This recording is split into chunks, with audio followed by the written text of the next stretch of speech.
My name's Leanne Shapton. We're here at Dover Street Market to talk about the launch of Erik Madigan Heck's book and project. Hey, tell me about the multi-part, because you can smell the book, you can listen to the book, you can look at the book, you can turn the pages of the book. Yeah. Now, how did you conceive of this multi-level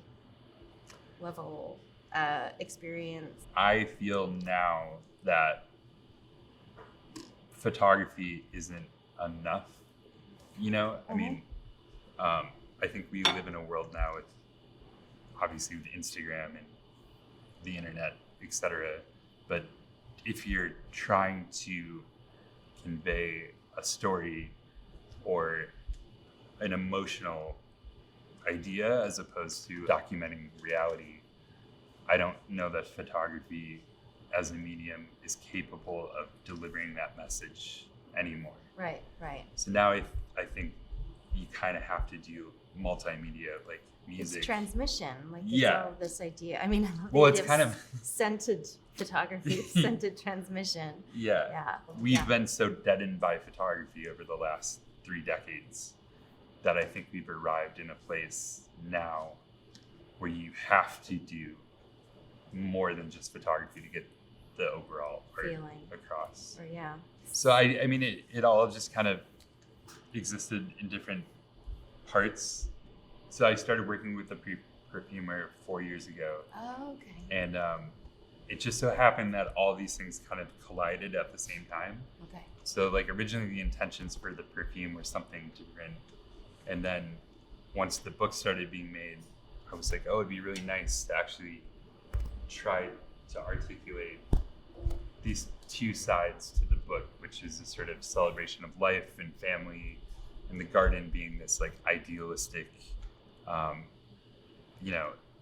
Eden, which is the first scent, and then Safe Passage being this sort of not celebration of death, but a sort of way to deal with. Is it like River Styx? Like where did the title come from? Safe Passage. I don't know. I tried to figure that out because it's a phrase that I've known since I was a kid, and it's always been one of those phrases that would not like haunt you, but I would remember it, and I didn't know why, but I always liked it because it has all these meanings. So like, Safe Passage would be like in, offering somebody asylum. Yeah. But it's also this phrase that you say when somebody dies. So when my mother passed away, I decided to title the book Safe Passage. Yeah. And the record. And so this becomes a garden, and this is Safe Passage. And the way that this perfume is designed is actually meant to sort of leave the skin quickly, not immediately, because that would be a bad perfume, but it's supposed to be like the soul exiting the body. So it was more of a conceptual perfume that uses your specific pheromones and then kind of goes off. Yeah. Tell me about the record. So the record was made with a musician in Amsterdam named Fritz Wenting. It took a year. He would send me multiple sketches of music, and I would kind of offer feedback. And was he looking at images? He was. Composing? But originally he was scoring the photographs. And then midway through the record, my mother passed away, so it became something totally different. And then it just kind of became this, I think it was a very frustrating process for him because he, like the perfumes, he was trying to interpret my ideas, and it's very next to impossible to articulate exactly what you have in your head. So we would go back and forth to a point where we finally just decided we have to stop. It's done. The record's finished. The season is over. And I had written this poetry, and I wanted it narrated. So I reached out to Tilda, and she ended up doing it. That's as wonderful. a favor. So. You seem to like and be good with collaboration. It was funny, until this year, I hated collaborating. Like even in school, I would, I'd rather do the whole project and like give the other kids in the group credit than have them do any part of it. Yeah, But I realized you were super easy to work with from my perspective. The physical book is beautiful, super interesting to see how the designer laid out my text, which Yeah. was like I was so flattered and impressed, and also just what I saw to write to was different than the whole book, because there's more of your mother in it. Yeah. There's your mother's painting in it. I wanted your essay to be like a middle point and its own section. You know what I mean? Thank you. Yeah.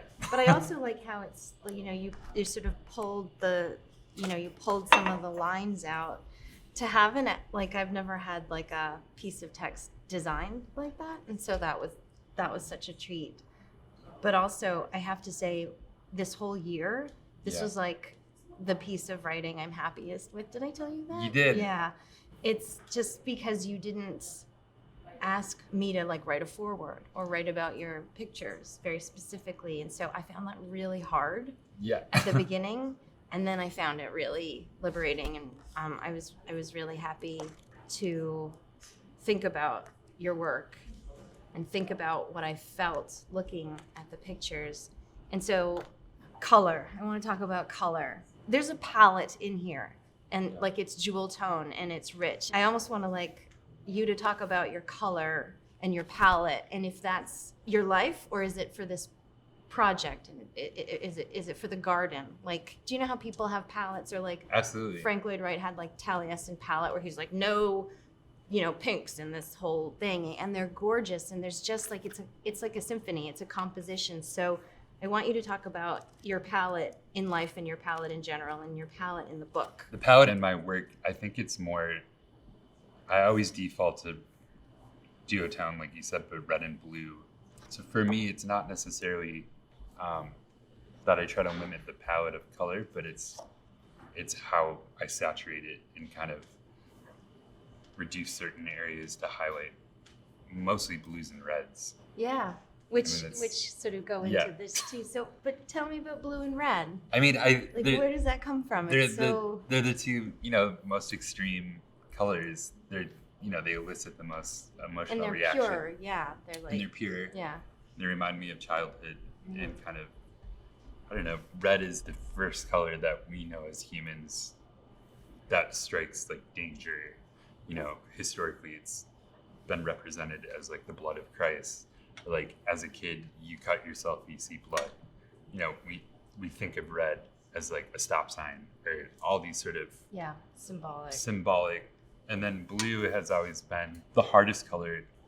It's one of the colors that isn't actually in nature, really. Yeah. Like the sky isn't actually blue, but it's the most beautiful color because it's also like the hardest to achieve and yeah. the hardest to seek out. The most expensive. Most expensive.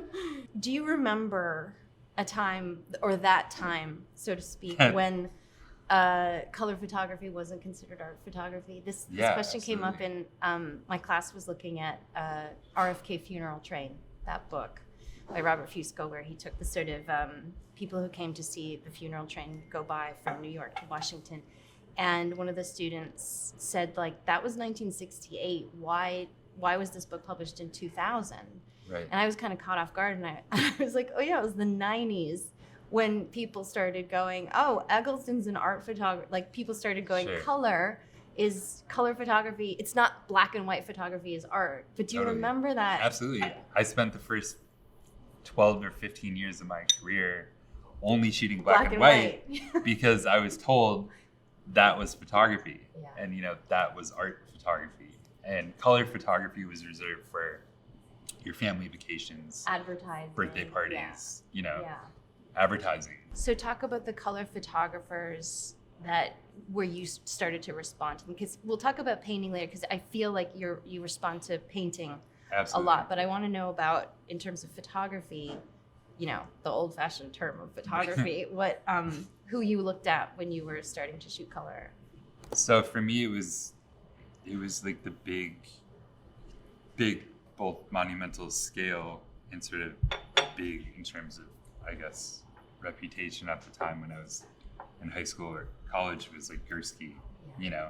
But it was also, I loved Gursky because he was manipulating the world. So you would think that this was a straight photograph, but he had come in and changed almost everything. Yeah. And it also was like painting. you know, is abstract from afar. It could be like a Paul Klee, or it could be a Rothko. But then you'd go in and you'd see that it really was the definition of photography, because it was these really specifically well-documented scenes, you know. Okay, another thing I noticed about the book, and the things that I picked up on again when I was thinking about writing to this work, was the theme of parenthood, and seeing the images of mothers and children, and thinking of you as a father, sort of looking at that. I wondered, this might seem off topic, but what are you like as a father? What am I like as a father? Yeah. It's funny. I've never been asked that. What I think I'm like as a father is actually very much more like how my mother raised me. Okay. My father was very strict. I'm the last person to like reprimand my children. I'm very affectionate with them. I'm very not their best friend, because I still am a parent. Yeah. You know, and I still draw a distinction. I mean, there's a lot of love in the photos you take of your family. And there's a whole school of photographers and painters and artists who look at their family. And I just find as a parent, it's so like you just, when you love something or someone, you want to objectify it, you want to depict it, you just want to reproduce it, I guess. Yeah. Like, I mean, all photography is reproduction. And throughout your childhood, did you, your mother was a painter. Were you surrounded by art? What was your relationship to looking and making marks and making your work? Like, did you want to work in that world? Or? I just grew up with art, so I didn't think of it as something that I was going to do later. I mean, we painted all the time as a kid, just together, and then we would go to museums all the time. I played soccer my whole life, so I would like go to a museum after a game with my mom. You know? It's like instead of an ice cream cone, it's like, let's go see the. But I never thought about it as like as a career until I got a camera in high school and I started taking pictures, and I just kind of knew. But it was so ingrained in my childhood that it just seemed like part of. It just seemed like everybody did that. Right. When you got that camera and started taking pictures, what, like 15, 16? I was 14. 14. Oh yeah, great. 9th grade. Did you have that almost incubatory dark room? Yeah. I mean, course. Do you miss the dark room, or do you still print? Or? I don't miss the dark room. I have fond memories of it. Yeah. But I also had I spent so much time in the darkroom that like my fingers were like dead. Yeah. By the time I went to college, you know, it's like I can't feel that. But do you get that? I just think it's such a specific, weird, chemical, almost forensic experience that photographers probably, of that generation where people still had to go to the darkroom to print black and white photography. But sometimes I get that when I'm like, when you're just like, do you do it when you're in Photoshop, so to speak? Like when you get so granular and so like instead of dodging, it's these tools, these digital tools. Do you go into that cocoon when you're composing? I mean, totally. I don't miss the darkroom because the lack of control, because there are so many elements. So you could have exposed it perfectly and like timed it perfectly, but then the chemicals could have been off by like a tiny bit. You know, you would spend all day going through a box of like fiber paper that was super expensive. I know. To like make one print that was pretty good, but never, like, whereas these, I could spend a month on an image. Mm-hmm. Going back, I get in the same zone. It's just, there's more control now. And there's memory. There's data memory. That makes me think I want to talk about like photography and memory and the idea of like version, like save version. Right. I want to ask you, because it's not obvious, about scale. Because you work with the figure, and in editorial work and in fashion work, you work with the figure in space. I mean, it's sort of, I think you fall between almost a landscape photographer and a portraitist. But what's your sense of the figure and scale? I know that's a vague question, but does that? Yeah, I can you mean, talk I about it? am drawn towards a large scale landscape and a small figure. Yeah. I mean, that's kind of the default. I'm increasingly less interested in portrait and more of a landscape where the figure becomes a part of the landscape. Makes me think of like Edward Munch or something like Yeah. that. Yeah. Or even Harry Callahan, the Yeah. way that he would use Eleanor as this kind of sliver of like an alleyway in Chicago. And she just becomes part of the lines, Yeah. He was the first photographer that I saw and fell in love with. And ironically, he pretty much just shot his family. Yeah. Back to family, because I do think that it's infused in it. And if you don't want to talk about it, that's okay. But your mother feels very much a part of this book, both in what you write and in how her paintings relate to your own landscapes. Can you talk about this and about her inclusion of work in the record? Yeah. And also about your mother a little bit. It starts with the same painting. Yeah. Because this is the painting that I grew up with above my bed. It traveled with me everywhere my whole life. And it's big, right? Yeah, it's in terms of scale. I want to say it's probably 4 feet, by 2.5 feet or something like that. When you look at that, how do you feel? Well, I mean, this just reminds me of childhood. Yeah. Not because it was with me, but also that this is where I grew up. One thing I feel like we should talk about is the multiple Yeah. project aspect of the garden, because I'm only seeing this for the first time this morning. I'd love to talk about this and how your mother's a little bit more in this book than in this, and just how everything relates. So this book's, the garden started with family photographs, which, my mother was the biggest proponent of me having a family. Like, I never wanted kids. So I think she's very much in this book because of her sort of, just the way she raised me and her love of family. That's where I get it from. Yeah. This book is really a combination of just the art that she showed me as a kid, now coming back into my own art through making paintings, the photographs that are included, and then putting her work in here as well. It becomes a sort of, I was thinking about it as like a zine, but this is like more of a looser gesture than this book, which is much more of a tight edit. I love that this feels both more personal and kind of feels like a family portrait in a way, but also like you're having a conversation with your mom somehow. Yeah. I mean, I haven't studied it closely because I just saw it, but I want to talk to you about now you have a painting practice. I mean, maybe you always did, but your paintings appear here. I want to hear about your painting, and then I also want to hear about how everything fits together and what came first. So the paintings, they begin as photographs that I take of reproductions of old paintings that I loved and just fragments of them. I bring them into Photoshop. I change all the color.